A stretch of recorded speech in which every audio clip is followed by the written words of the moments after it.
Halo. Muna da shi ma.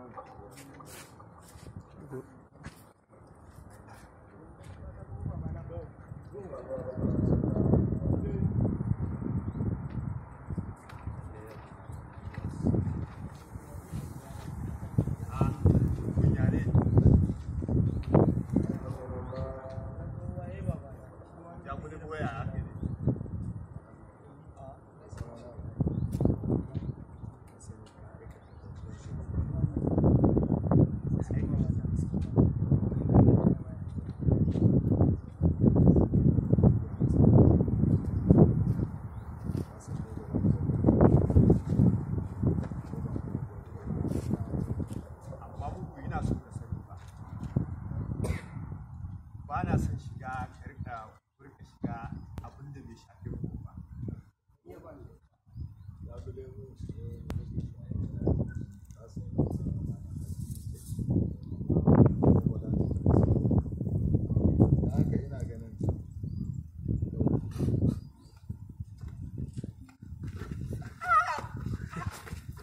Sai ka yi wajen yayo ƙasa.